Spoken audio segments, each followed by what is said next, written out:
करते हैं। Movie start होती है और हमें डैन और उसकी फैमिली दिखती है। इसकी वाइफ का नाम बेथ होता है और इससे एक लड़की होती है जिसका नाम होता है एलन। आज रात डैन और बेथ ये दोनों पार्टी में जाने वाले होते हैं। डैन एक लॉयर होता है जो पब्लिशिंग कंपनी के लिए काम करता है। उनकी लीगल मैटर्स वगैरह वो सब संभालता है। ये पार्टी उनकी फर्म की होती है। जो अपने फ्रेंड से मिलता है तो उनके साथ बातें करने लग जाता है। बेथ उसकी फ्रेंड्स के साथ बात कर रही होती है। डैन जब अपने फ्रेंड के साथ होता है तो एक लड़की पर लाइन मार रहा होता है। ये हमारे नेक्स्ट मेन कैरेक्टर है जिसका नाम होता है एलेक्स। एलेक्स उसके फ्रेंड को बहुत ही घटिया लुक देती है। डैन ये देखकर हंसने लग जाता है। एलेक्स जब बार पर जाती है तो डैन भी वहां आ जाता है। डैन अपने फ्रेंड के साथ था तो एलेक्स ने उसे भी देखा था। वो फिर से इसे देखती है तो डैन कहता है मैं कुछ भी बोलने वाला नहीं। एलेक्स का लुक बहुत ही डेंजर था तो ये भी इस पर हंसती है। डैन कहता है कि अच्छा हुआ कि इतना गुस्सा सब तूने मुझ पर नहीं निकाला। एलेक्स कहती है तुम्हारा फ्रेंड मुझे बार बार तंग कर रहा था। डैन कहता है कि वैसा वो गलत आदमी नहीं है। ये दोनों एक दूसरे से बात करने लग जाते हैं और यहाँ हमें पता चलता है कि एलेक्स भी डैन की कंपनी में काम करती है। डैन कहता है कि मैं तो बहुत दिनों से वहाँ हूँ, मैंने कभी तुम्हें वहाँ देखा नहीं। एलेक्स कहती है कि अभी 3-4 ही हफ्ते हुए हैं, मैंने अभी अभी ज्वाइन किया है। डैन की वाइफ बेथ थोड़ी देर में उसे बुलाती है और इसे अब घर जाना होता है। इस पार्टी में डैन के बॉस ने उसे बोला होता है कि एक बड़ा ट्रबल उन्हें आ गया है। बेथ और डैन दोनों बेथ के मदर एंड फादर को देखने के लिए जाने वाले थे पर अब ये हो नहीं पाएगा। डैन को उसके बॉस की प्रॉब्लम सॉल्व करनी है, इस वजह से अब उसे यही रुकना पड़ेगा। वो अब 1-2 दिनों के लिए यहाँ अकेला ही है। जब ये ऑफिस पहुँचता है तो वहाँ एलेक्स भी होती है।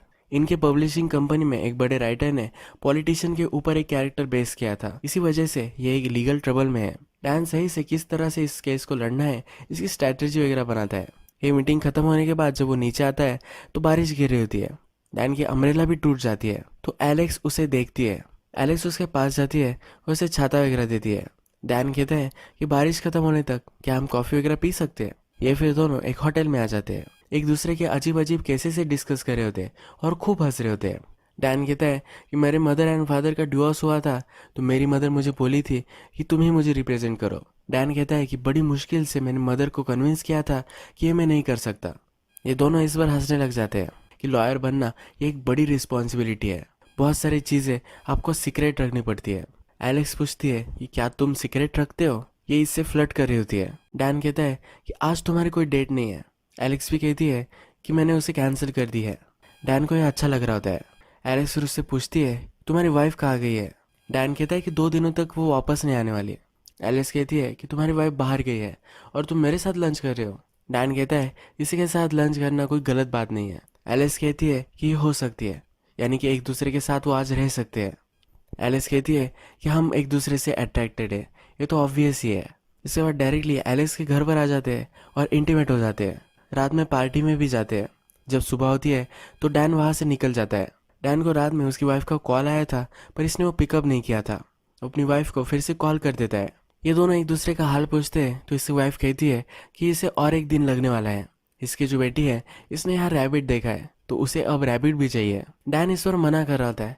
इसके बाद डैन उसे गुड बाय कर देता है और ये बैठा हुआ होता है तो इसे एलेक्स का कॉल आता है। एलेक्स इस पर चिढ़ गई होती है। वो कहती है मुझे बिना बताए ही तुम चले गए। डैन कहता है कि मैंने एक नोट छोड़ी थी, एलेक्स को नहीं मिली होती है। वो देखकर वो खुश हो जाती है। एलेक्स फिर उसे कहती है कि अगर तुम चाहो तो तुम यहाँ आज आ सकते हो। वो उसके लंच वगैरह कुक करने वाली होती है। डैन कहता है मुझे बहुत सारे काम हैं। एलिस कहती है कि काम तुम यहाँ भी कर सकते हो, मैं तुम्हें कोई भी डिस्टर्ब नहीं करूँगी। डैन बहाने बना रहा होता है कि उसे डॉग को वगैरह भी बाहर लेकर जाना है पर एलेक्स मानती नहीं। इसके बाद डैन और एलेक्स ये दोनों पार्क में आ चुके हैं और उसने डॉग भी लाया है, ये हमें दिखता है। ये दोनों पार्क में घूमते फिरते हैं और बहुत मज़े करते हैं। डैन भागते भागते गिर गया है और उसे हार्ट अटैक आ रहा है, ऐसा वो प्रिटेंड करता है। एलेक्स बहुत ही डर जाती है। एलेक्स को डरता हुआ देखकर वो उठ जाता है और उस पर हंसने लग जाता है। एलेक्स फिर कहती है कि मेरे फादर भी इसी तरह से मरे थे, मैं जब 7 साल की थी मेरे आंखों के सामने ये सब हुआ था। डैन कहता है मैं बहुत ही सॉरी हूँ, अगर मुझे पता होता तो कभी मैं ऐसा जोक नहीं करता। एलेक्स फिर उस पर हंसने लग जाती है। वो कहती है कि ऐसा कुछ भी नहीं हुआ था, वो अभी भी जिंदा है और आज सही से रह रहे हैं। डैन को ये बहुत ही ऑकवर्ड लगता है। इसके बाद हम देखते हैं कि एलेक्स बहुत अच्छा सा खाना वगैरह कुक करती है। यहाँ पर उन्होंने ओपेरा लगाया हुआ होता है। डैन के फादर डैन जब बहुत ही छोटा था तब वे ओपेरा देखने के लिए उसे लेकर गए थे। डैन कहता है कि इस ओपेरा के लास्ट में उस लेडी को जब उसका लवर छोड़कर चला जाता है तो ये बहुत ही बुरा होता है। वहाँ मैं रोने ही लग गया था। उसे अपने डैड के साथ ओपेरा जाने की यही एक अच्छी मेमोरी याद है। एलेक्स ने भी ये ओपेरा देखा है और इसे भी ये बहुत पसंद है। इन दोनों की जो चॉइस है ये सेम है। एलिस कहती है कि ऐसा क्यों होता है, जो भी सब इंटरेस्टिंग आदमी होते हैं इन सब की शादी हो चुकी होती है। डैन कहता है कि उनकी शादी हो चुकी है, वो रिस्ट्रिक्टेड है, इसी वजह से तुम्हें वो इंटरेस्टिंग लग रहे होंगे। एलिस कहती है कि कल मुझे बहुत ही मज़ा आया था, अगर वो ऐसे ही मिलते रहे तो कितना अच्छा होगा। डैन कहता है कि ये सही नहीं होगा, इसकी वाइफ अब आ जाएगी और फिर से एलेक्स से कभी मिल नहीं पाएगा। एलिस कहती है कि मुझे तुम कॉल करना।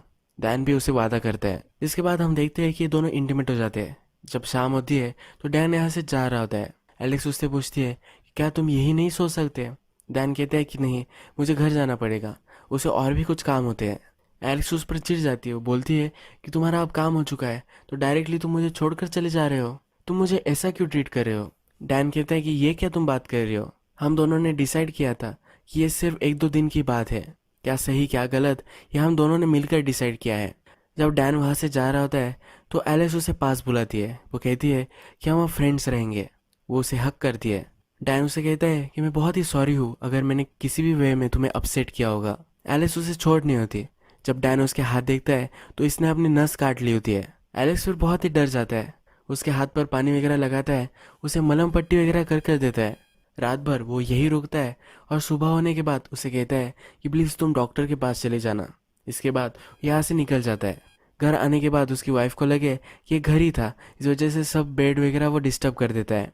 फ्रिज में जो सब खाना होता है वो सब कुत्ते को खिला देता है। ऑफिस में आ जाने के बाद उसे सब कुछ मीटिंग सब कैंसिल करनी पड़ती है और काम करना पड़ता है। काम से जब वो वापस आता है तो अपनी वाइफ को हक करता है और कहता है कि तुम्हें बहुत मिस किया है, उसने जो किया है इसका उसे पछतावा आ रहा है। रात में अपनी बेटी के साथ कार्ड्स वगैरह प्ले कर रहा होता है। उसकी वाइफ उसे कहती है कि कब तुम चलने वाले हो। ये दोनों गांव में एक अच्छा सा घर बाय करने वाले होते हैं। बेत उसे कब से कह रही होती है कि उसे देखने के लिए आना चाहिए, पर इसे वक्त नहीं मिल रहा होता। अब डैन कहता है कि कल हम चलते हैं। ये सुनकर बहुत ही खुश हो जाती है। जब ये घर वो देखते हैं तो उन्हें बहुत ही अच्छा लगता है। अब वो यहाँ शिफ्ट होने वाले होते हैं। नेक्स्ट डे ऑफिस में डैन आता है तो वहाँ एलेक्स आई हुई होती है। एलेक्स वहाँ आकर उसे कहती है मैं बहुत ही सॉरी हूँ, मेरी वजह से तुम्हें इतनी सारी तकलीफ लेनी पड़ी, अगर दूसरा कोई होता तो मुझे वही छोड़कर चला जाता। डैन को अप्रिशिएट करने के लिए एलेक्स ने 2 ओपेरा के टिकट लाए हुए होते हैं। उसके साथ ओपेरा जाना चाहती है। डैन कहता है कि मुझे नहीं लगता कि ये कोई अच्छा आइडिया है। एलेक्स फिर मान जाती है। वो कहती है कि मैं तुम्हें आसपास देखती रहूंगी। डैन उसे हक करता है और वहाँ से चली जाती है। अब नेक्स्ट सीन में हमें दिखता है कि डैन अपने फ्रेंड्स के साथ अच्छा सा टाइम गुजारता है, पर एलेक्स अब बहुत ही डिस्टर्ब हो चुकी है। वो अपने घर में रो रही है और बहुत ही डिप्रेस्ड महसूस कर रही है। नेक्स्ट दिन डैन जब अपने ऑफिस पर आता है तो एलेक्स ने बहुत सारे कॉल उसे लगाए हुए होते हैं। एलेक्स उसे कहता है कि मुझे लगा था कि तुम अंडरस्टैंड करती हो, हम फिर से अभी बात नहीं कर सकते। ये कहकर वो फ़ोन रख देता है। अपनी सेक्रेटरी को बताता है कि अगर फिर से कॉल आए तो कॉल उठाना मत। रात में डैन अपने फ्रेंड के साथ डिनर कर रहा होता है तो उसके घर पर कॉल आता है। इसकी वाइफ कॉल उठाती है और वहाँ से कोई भी बोलता नहीं। डैन समझ जाता है कि एलेक्स ने कॉल किया था। रात में घर में फिर से कॉल आता है तो डैन इस बार उठाता है। एलेक्स उसे मिलने के लिए बुला रही होती है। डैन कहता है कि मैं तुमसे नहीं मिल सकता। एलेक्स कहती है कि मैं तुम्हारी वाइफ को सब कुछ बता दूंगी। अगर डैन चाहता है कि वो उसे कुछ भी ना बताए तो उसे मिलने के लिए आना पड़ेगा। डैन दूसरे दिन जब एलेक्स से मिलने के लिए जाता है तो डैन कहता है कि हमारे बीच जो भी था ये सब खत्म हो चुका है, तुम्हें क्यों ये बात समझ में नहीं आती। एलिस कहती है कि तुम मुझसे ऐसा क्यों बर्ताव कर रहे हो। डैन कहता है कि तुम अजीब बर्ताव कर रहे हो, तुम्हें डॉक्टर के पास जाना चाहिए। एलिस कहती है कि मैं तुमसे प्यार करती हूँ। डैन कहता है कि तुम मुझसे प्यार कैसे कर सकती हो, तुम मुझे जानती भी नहीं। एलिस कहती है कि वो प्रेग्नेंट है। डैन अब सीरियस हो जाता है। वो कहता है ये जो सब सिचुएशन है इसे मैं अब हैंडल कर लूँगा, तुम्हें जो सब अबॉर्शन के वगैरह पैसे लगेंगे ये सब मैं तुम्हें दे दूंगा। एलिस कहती है कि मैं अबॉर्शन नहीं करने वाली, इसकी एज भी अब ज़्यादा हो चुकी है और इसे मिस कैरेज हुआ था, इस बार वो फिर से अबॉर्शन करके चांस नहीं लेने वाली। डैन कहता है कि क्या तुम्हें समझ में आ रहा है कि क्या तुम कह रही हो, ये जो डिसीजन है ये पूरे लाइफ के लिए हमारा डिसीजन है। एलिस कहती है तुम्हारे बच्चे से अगर तुम्हें कोई भी रिलेशनशिप नहीं रखनी तो ये भी ठीक है, पर वो ये बच्चा होने देने वाली है। डैन अब यहाँ से चला जाता है। डैन को एलेक्स बहुत ही डेंजरस लगती है तो उसके अपार्टमेंट में घुस जाता है। उसके अपार्टमेंट में वो किसी से अफेयर कर रही है या नहीं ये सब चीज़ें वो देख रहा होता है। या उसे कुछ भी नहीं मिलता तो अपने फ्रेंड से वो बात करता है। उसके फ्रेंड से वो पूछ रहा होता है किस तरह की लीगल ट्रबल में वो है। उसका फ्रेंड उसे कहता है कि अगर उसने कुछ चार्जेस वगैरह प्रेस किए तो तुम बड़े ट्रबल में आ सकते हो। एलेक्स जब डैन के घर पर कॉल लगाती है तो घर का नंबर अब डिस्कनेक्ट हो चुका है। डैन जब घर पर आता है तो एलेक्स उसके घर पर पहुंच गई होती है। वो बेथ से बात कर रही होती है। ये दोनों अच्छी फ्रेंड्स बन जाती है। बेथ एलेक्स को डैन से इंट्रोड्यूस कराती है। यहाँ बातों बातों में इनडायरेक्टली एलेक्स फिर से डैन को ब्लैकमेल करती है कि वो सब कुछ बता सकती है। रात में डैन एलेक्स के घर पर आता है। वो बहुत ही एंग्री होता है।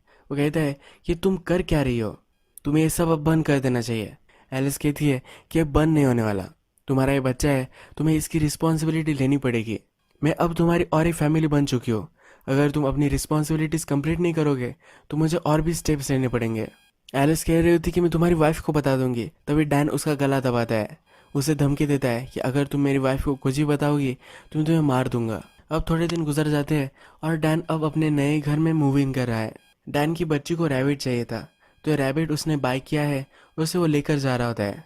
डैन अपनी पार्किंग पर आता है तो एलेक्स ने उसकी गाड़ी पर एसिड डाल दिया होता है। डैन को अपने कार में एक टेप मिलती है। ये टेप एलेक्स ने रखी हुई होती है। ये टेप जब डैन लगाता है तो एलेक्स ने बोला हुआ होता है कि तुम्हें क्या लगा, तुम ये सब कर पाओगे और यहाँ से चले भी जाओगे? ये मैं नहीं होने दूंगी। अब तुम्हें मुझे एक्सेप्ट करना पड़ेगा, मेरे साथ ही तुम्हें लाइफ काटनी है, ये तुम एक्सेप्ट कर लो। जो भी सब तुम्हारी रिस्पॉन्सिबिलिटीज है ये तुम्हें कंप्लीट करनी पड़ेगी। डैन अपनी कार में अपने नए घर में जा रहा होता है तो एलेक्स भी उसका पीछा करती है। वो जहाँ रह रहा है उसे मालूम पड़ चुका है। एलेक्स जब अपनी बेटी को रैबिट वगैरह देता है तो ये सब फैमिली बहुत ही खुश है। ये सब एलेक्स देख रही होती है। डैन फिर हमें कहता है कि वो पुलिस के पास आ चुका है। वो पुलिस को बता रहा था है कि उसके कार के साथ क्या हुआ था। इन्हें टेप के बारे में भी कहता है। इनसे कहता है कि आपको कुछ एक्शन लेनी चाहिए, उसे वार्न करना चाहिए। पुलिस कहते हैं कि हम ये सब कर सकते हैं, पर एलेक्स का जो गुस्सा था वो सब उसने निकाल दिया है। अगर हम फिर से कुछ एक्शन लेंगे तो फिर से वापस आ सकता है, कुछ भी गलत हो सकता है। और उनके पास इतने अच्छे एविडेंस वगैरह भी नहीं है कि वो एलेक्स को अरेस्ट कर सके। डैन कहता है कि अब मैं क्या कर सकता हूँ। ये कहते हैं कि अगर वो क्राइम कर रही है तो इसमें अगर तुम उसे पकड़ लोगे तो हम उसे अरेस्ट कर सकते हैं। डैन फिर वहाँ से चला जाता है। डैन अपनी फैमिली के पास उसके पेरेंट के पास आता है। डैन की बेटी का प्ले होने वाला होता है तो अच्छे से लाइन्स वगैरह बोल रही होती है। डैन अपनी फैमिली के साथ बहुत ही खुश होता है। जब ये सब घर पर वापस आते हैं तो बेथ किचन में जाकर जब देखती है तो वहाँ एक बड़ा सा पॉट होता है। इसने पॉट नहीं रखा था। जब इसे खोलकर देखती है तो इसमें रैबिट मरा हुआ होता है। ये देखकर ये बहुत ही चिल्लाती है। इसकी बेटी को भी इसका रैबिट कहीं भी नहीं मिलता। बेथ अपनी बेटी को सुलाती है और डैन के पास आ जाती है। वो डैन को कहती है कि हमें पुलिस को कॉल करना चाहिए। डैन कहता है कि अभी नहीं, मुझे तुमसे कुछ बात करनी है।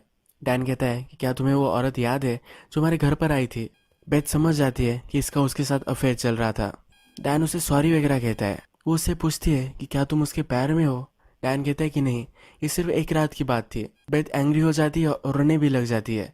कहती है कि ऐसा कैसे तुम कर सकते हो? डैन उसे कहता है कि इस घर में रहना अब सेफ नहीं है, तुम थोड़े दिनों के लिए अपने पेरेंट्स के यहाँ चली जाओ। डैन रात में एलेक्स को कॉल करता है। उसे कहता है कि मैंने अपनी वाइफ को सब कुछ बता दिया है, अब तुम मुझे कंट्रोल नहीं कर सकती। एक दिन बेथ अपनी बेटी को स्कूल से लेने के लिए जाती है तो उसकी बेटी उसे कहीं भी नहीं मिलती। वहाँ की एक लेडी से जब वो पूछती है तो कहती है कि मुझे लगा कि तुम अपनी बेटी को लेकर चली गई होगी, यानी कि इसकी बेटी एलेक्स के साथ गई होती है। एलेक्स डैन की बेटी को रोलर कोस्टर वगैरह सब जगह लेकर जाती है। बेथ अब बहुत ही डिस्टर्ब हो चुकी है और अपनी बेटी को हर जगह सिटी में ढूंढ रही होती है। तभी इसका एक्सीडेंट हो जाता है। इसे ज़्यादा कुछ चोट नहीं आती। एलेक्स भी इनकी बेटी को घुमाती है और घर छोड़ देती है। डैन हॉस्पिटल में बेथ के पास बैठता है। कहता है कि तुम ठीक हो जाओगी। उसे बहुत ही पछतावा आ रहा होता है। इसके बाद वो डायरेक्टली एलेक्स के अपार्टमेंट में आ जाता है। ये बहुत ही चिढ़ गया होता है। एलेक्स को मारने लग जाता है, उसका गला दबाने वाला होता है। ये उसे मारने वाला होता है पर ये अपना माइंड चेंज कर लेता है। एलेक्स भी एक चाकू लेती है और उस पर चलाने वाली होती है, पर एलेक्स को वो कंट्रोल कर लेता है। डैन वहाँ से चला जाता है और पुलिस के पास आ जाता है। पुलिस अब एक्शन लेने वाले है। डैन बेथ को घर पर लेकर आता है। अपनी बेटी को वो सुलाता है। बेथ को शावर लेना होता है तो यहाँ भी उसे वो हेल्प करता है। बेथ उसे चाय बनाकर लाने के लिए कहती है। जब डैन नीचे जाता है तो पुलिस का कॉल उसे आता है। पुलिस कहती है कि हम उसे लेने के लिए गए थे पर वो कहीं भी नहीं मिली। बेथ ऊपर होती है और शावर ले रही होती है तो वह एलेक्स आ जाती है। एलेक्स कहती है कि डैन ने मुझे गुड बाय कहने की कोशिश की थी पर वो कल कर नहीं पाया। हम दोनों एक दूसरे से बहुत प्यार करते हैं, हम एक दूसरे को ऐसे छोड़ नहीं सकते। वो बेथ को कहती है कि तुम ही हो इन सब के लिए रिस्पॉन्सिबल। क्या तुम्हें लगता है कि मैं समझ नहीं पा रही हूँ तुम क्या कर रही हो? तुम उसे मुझसे दूर कहीं और लेकर जाना चाहती हो, मैं होने नहीं दे सकती। इसके पास चाकू होता है और बेथ पर वो वार करने लग जाती है। ये दोनों एक दूसरे से फाइट करने लग जाती है और बेथ डैन को बुलाती है। डैन भागते भागते वहाँ आता है। ये एलेक्स को कंट्रोल करने की कोशिश करता है पर इसमें चाकू से वही बहुत इंजोर हो जाता है। वो फिर एलेक्स को पकड़ता है और पानी में डुबा देता है। एलेक्स अब पानी में डूबकर स्ट्रगल करना बंद कर देती है। डैन जब चैन की सांस लेता है तो एलेक्स फिर से उठ जाती है। ये डैन को मारने वाली होती है, तभी बेथ ने गन लाई हुई होती है। इस गन से वो एलेक्स को मार देती है। पुलिस वहाँ आते हैं और सब सिचुएशन उन्हें बताई जाती है। डैन को अब कोई भी ट्रबल नहीं होने वाला। ये जो मूवी की एंडिंग थी, ये लास्ट मूवी पर चेंज कर दी थी। एक्चुअल में जब जापान में इस मूवी की स्क्रीनिंग हुई थी तो इसमें अलग सीन्स थे। अल्टरनेट एंडिंग में हम देखते हैं कि एलेक्स सुसाइड कर लेती है और ये सुसाइड करने के बाद डैन को फ्रेम कर देती है। डैन ने एलेक्स को इग्नोर किया था तो डैन ने जेल में चला जाता है। तो ये मूवी की दो एंडिंग्स है, जिसमें पहले में डैन अपनी फैमिली के साथ अच्छे से रह सकता है और दूसरे में डैन जेल में चला जाता है। मुझे पर्सनली सेकंड एंडिंग बहुत ही अच्छी लगी। डैन ने जो एलेक्स के साथ किया था वो गलत किया था। एलेक्स प्रेग्नेंट थी तो उसे उसका कुछ सोचना चाहिए था, पर कभी भी उसने ऐसा नहीं किया। डैन के जो डिसीजंस थे ये गलत थे और इसे उसके लिए भुगतना पड़ना चाहिए था। अगर एलेक्स की सुसाइड हमें दिखाई जाती है और डैन फ्रेम हो चुका है और वो जेल में चला गया है तो परफेक्ट एंडिंग हो सकती थी। जो ओरिजिनल एंडिंग है ये भी समवॉट एक्सेप्टेबल ही है। अगर आपको ये वीडियो अच्छा लगा होगा तो प्लीज़ इस वीडियो को लाइक कर दीजिएगा। मैं बहुत सारी ऐसी मूवीज़ लेकर आता रहता हूँ, तो प्लीज़ चैनल को सब्सक्राइब कर दीजिए और बेल नोटिफिकेशन आइकन दबाना भी मत भूलिए। हम फिर से मिलेंगे और एक नई मूवी के साथ, तब तक के लिए थैंक यू और आप अपने आप का ख्याल रखिए।